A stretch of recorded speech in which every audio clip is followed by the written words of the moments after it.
In order to talk about the spread of infectious diseases, I wanted to talk about what happened when the Europeans came to North America and met with the Native Americans. And as the book Guns, Germs, and Steel states, although many were killed straight up by war and by the by the Europeans, the majority of people were killed because they had no immunity to the diseases from Europe and Africa. So the model that we're going to use is the SIR model. So what that means is you have a certain number of people, you have a community of people that are susceptible, that's the S. Then there's a rate where they become infected, and then there's a rate where they're removed from the model because they either survive and are no longer susceptible, or they are dead and they're still not going to be part of this group of people. So we start off with a story that I got from National Geographic and History Link about the Puget Sound Native Americans that are from the northwest coast of Oregon. And there was an original 37,000 population right up here at B2. You can see the 37,000. And after 10 years, they only had 26,000 left after the first person was infected with the smallpox virus. Now, let me explain to you a little bit about what I did before I get into the actual numbers. I only did this for 1 year. So instead of actually going all the way down to 26,000 or 11,000 that were dead, I did this for 1 year. And I did a goal seek to figure out the number I wanted here for my effective contact rate. So the three numbers that we're using over here to create our model are the original, let's see if I can make this easier to understand. The original 37,000, that's the original number of Native Americans that were in this area, okay? And the effective contact rate right here, and what this is this is the rate that is the average number of contacts per day that an infective person has that are sufficiently intimate to transmit the disease. Now, as I was fooling around with the numbers trying to come up with a good effective contact rate, I realized that this is actually pretty low for smallpox. For smallpox, when you have to touch the saliva of the person who has it. So you can get it while they're talking, or if they sneeze, or whatever, but it is a lot lower than some of the other infectious diseases that I was reading about. Okay, now the duration of infectivity right here, I put this at 20. There seems to be some debate for smallpox, but it is a very long time that somebody is almost the entire duration that they are sick, that they are infected. So that's why that number is pretty high. It was anywhere in between 16 and 20 days that a person had this disease, and then they either died or they recovered. So I just went on the high end there. Something interesting, the higher that was, the lower amount that was removed, which makes sense because those infective people have to stay in the infective category. The way that this model works is the susceptibles, the infectives, and the removed always have to add up to be the original starting population, that N value, that 37,000. So what you're doing is you're taking the susceptibles, you're subtracting the infecteds, and you're subtracting the removes. The removes get moved to the removed column from the infected column, not from the susceptible column. And we are assuming that all of the Native Americans in Puget Sound were susceptible to getting this disease, which was true. They had zero immunity to this disease that the Europeans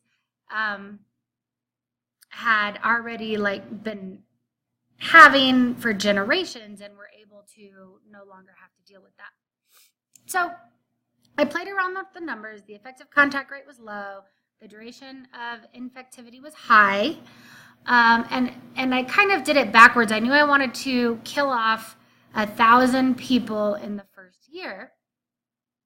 And what that ends up looking like, if we model it here, is I did it for a year every month. So after 30 days, after 60 days, after 90 days. So green is susceptible. And as you can see, you can't even tell after 30 days, after 60 days. It's not even until after approximately 180 days, or already getting close to half a year, that you can even start to see the percents that's removed and infected. But then what happens is that the removed rate is higher, and the amount that removed is higher than the susceptible, or I'm sorry, than the infective. And as you start to watch, and in this graph, this is what I used instead of using physical toy soldiers, but my removed rate is red, my green is still the susceptible, and my orange, or sometimes yellow, is the infective. So the infective stays kind of the same here. It gets a little smaller as that removed gets bigger. And the susceptible gets smaller and smaller. So that's kind of why the Europeans were already 3,000 years through this. They didn't have that many left that were susceptible to it. And as Guns, Germs, and Steel says, they're, have been living with animals, and that's where it came from. So I did go ahead and then do a separate sheet where I went the entire 10 years that my information was giving me, where they actually lost 11,000 people. What I had to do in order to, we started off with the same number here, 37,000. What I had to do to make it work out in this situation was I had to do a goal seek and change that original effective contact rate. Wasn't working for the entire 10 years. It was just working for that first year. So when I did a goal seek for the 10 years, it turned out to be a little bit higher of an effective contact rate. Is that right? Did I just say that right? Yep, a little bit higher, almost more than double, actually. But what I realized when I went 10 years is I created the graph that we kind of saw in our textbook, which is really interesting. So these colors are still the same. My green here is the susceptible rate or number. Okay. My red is the removed. My yellow here, or my orange, is the infective rate. And the black is my rate of death. So I put that in this one. It didn't really work with my circle graph because it wasn't part of that original 100%. But if you take a look here, it does exactly what our book says. Right here, at some point, the susceptible gets below the removed. The removed should go up to be about it almost ends up exactly after 10 years. The removed about where they started. So that must have mean they kind of, all the susceptible were gone at 0. They were here at removed. The infectious down here rate is almost at 0. My deaths right here are approximately, that 11,000 is approximately 30%, which is what you see in any outbreak of smallpox throughout history, about 30% approximately.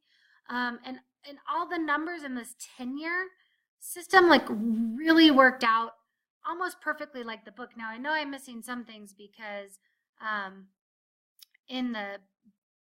didn't take into account births and natural deaths here, but it looks really good. It really made me realize how much this works well with the SIR model.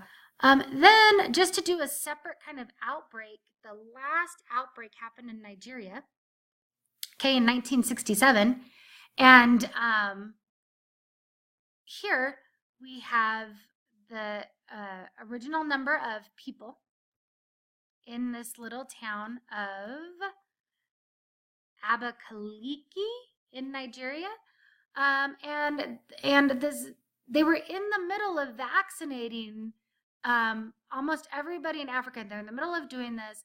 This little girl comes to live with her family from the country and ends up infecting some people, or her stepfather. And from there, it just for 60 days, they ended up with like, I don't know how many deaths, but 32 people were eventually infected here. And when I did the goal seek for this 60 days, I came up with a 0.12, which is a lot closer to that original number that I got for just a year from the Puget Sound outbreak. So I'm wondering if really what affected that other rate was just natural deaths, or even deaths from other infectious diseases that those Native Americans couldn't fight off. So these numbers worked out really well. I did it for 60 days. I went ahead and did the 12 graphs. I did the graphs every 5 days. And it's kind of the same thing here. I just did the infectives and the removed because it was such a small percent.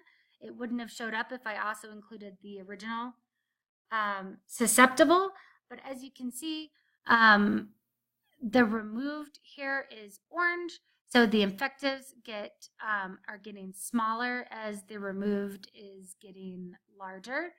And then at some point, it looks like after 50 days, they're exactly the same amount. And then the infective starts getting smaller and the remove starts getting larger. So just like what you would see on that line graph. So pretty interesting. I'm a little bit of a hypochondriac, so looking at some of this stuff is a little bit scary for me. But I was really interested in looking at the Native American populations with the diseases that came over. And I just looked at a really small part of what happened, but millions and millions and millions of Native Americans were killed just from these infectious diseases